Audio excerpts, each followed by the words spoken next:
Now for the story. Precious memories, unseen. Save me, Daddy. Save me. I don't want to die. Daddy, help me. Help me. Father came into the room to comfort me. He fetched a pail of ice water and began to wipe my brow and my arms and legs. Oh, baby, my little red bird, you're not going to die. You're going to get better. You're going to get better. You'll see. You're Daddy's little girl. Daddy loves you. Daddy's here, baby. Daddy's here. The doctor had just left our house, but before he did, I overheard him talking to my parents. I don't know what's wrong with her. I've tried penicillin and everything else I know to do, but she grows weaker day by day, and her temperature is out of control. I'm so sorry. There's nothing more that I can do. I think she's going to die. Even in my delirious state of mind, I heard what the doctor said, and I wanted to be saved.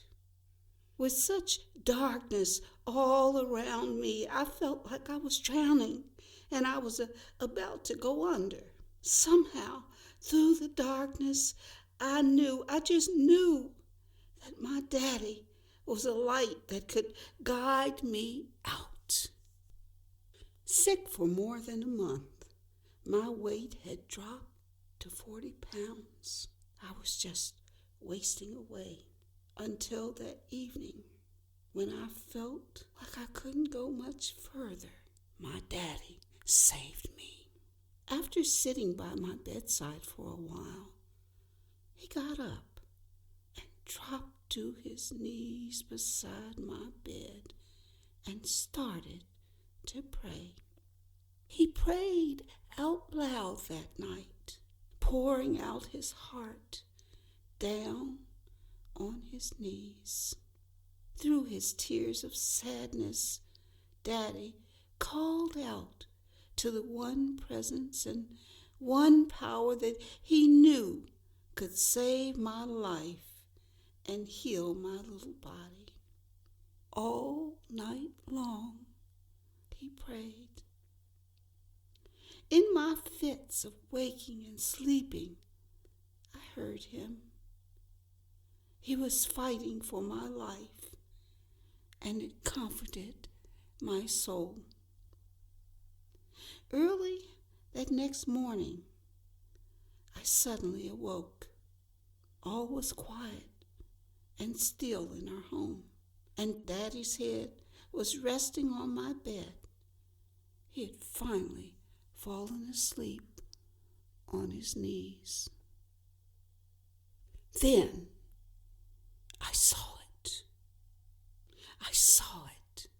Something dark and sinister came out of me.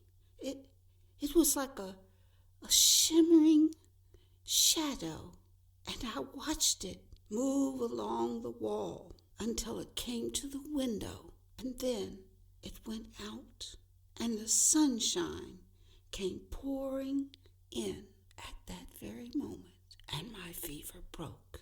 For the first time since the illness, I was hungry and felt better. And Daddy fixed my favorite food, some fried potatoes and onions, eggs and bacon, and a big glass of milk. It tasted so good to me. I had to have help getting out of the bed at first and walking too. I was so thin. But with time and Daddy's cooking, I regained my health. How did I come to be so sick? The summer before this happened, I had been doing something that I ought not to have done. But in my mind as a little child, I didn't know any better. During the summer, my brother Joe and I would go to the city park that sat high up on the mountain. It was quite safe for us. Mr. Hobson was the playground director, and he always watched out for all of us children. There were swings and jungle gyms and lots of games for us to play. But I was an independent, adventurous little girl, and I often wondered where that road led that went further up the mountainside past the park. I decided to find out. One day, I snuck off from the other kids and walked up that road until it came to an end. And what a surprise! There ahead of me on top of that mountain lay hundreds, if not thousands of graves with identical little white crosses on them and green grass all around. It was quiet, so quiet you could hear a pin drop. As the wind blew through my hair and I could look out from the top of that mountain and see the whole city ahead of me. It was beautiful. It was like nothing I had ever seen before. Even the birds were singing so brightly. I liked being here because it was quiet, beautiful, and there was nobody else around. As I stood there, a large, old, faded, gray statue of an angel with outcast arms caught my attention and drew me to it. I climbed up on the angel and played around it too, hopping over the grave that it stood in front of. I decided I would come here again. It was my secret, and I didn't tell anybody about it. I just went there to play every chance I got.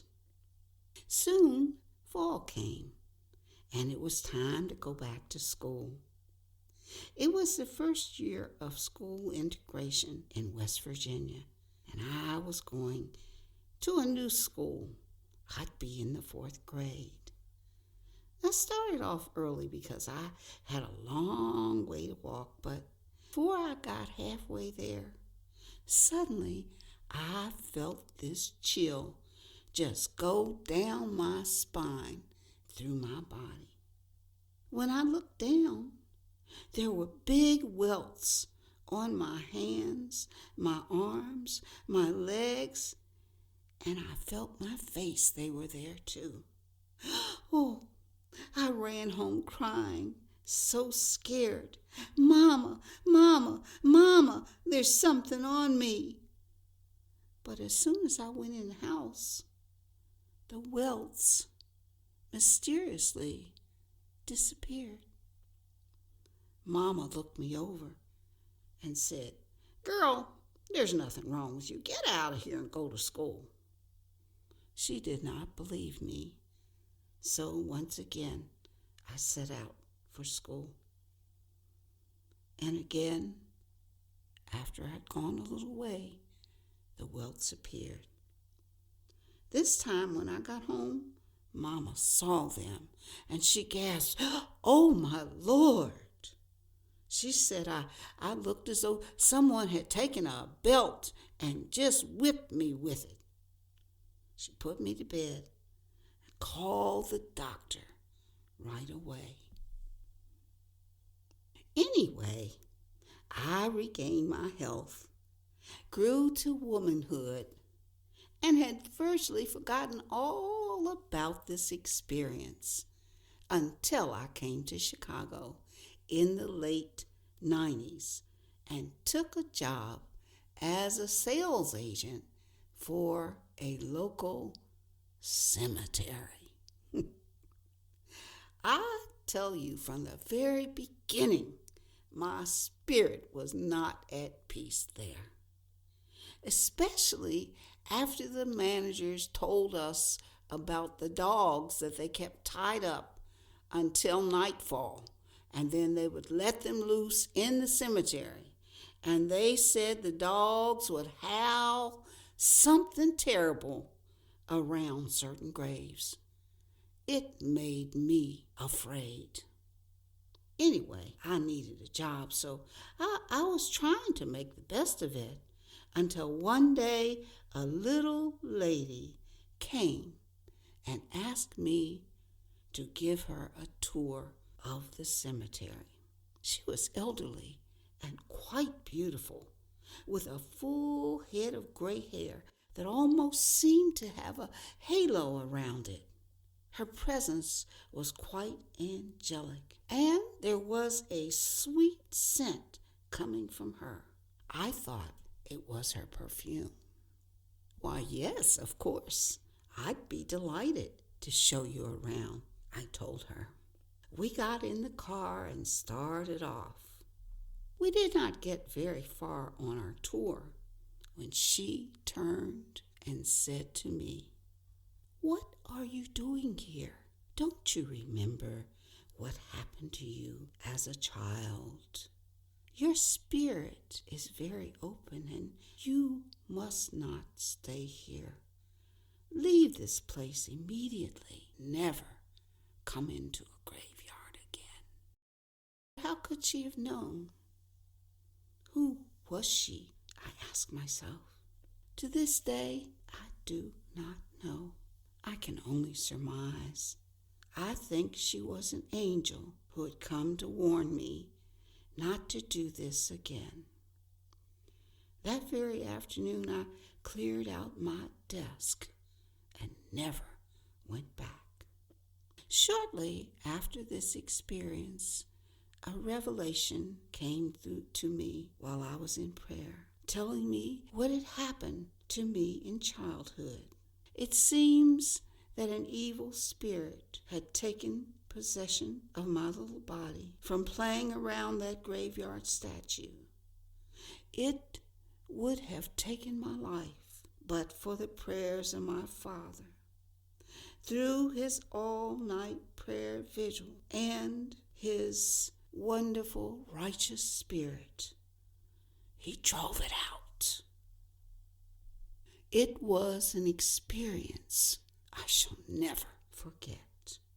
Scripture tells us that the prayers of a righteous man availeth much, and I am a living witness that those words are true. For on that night so long ago, my Father called down the power of God to save my life. And he did.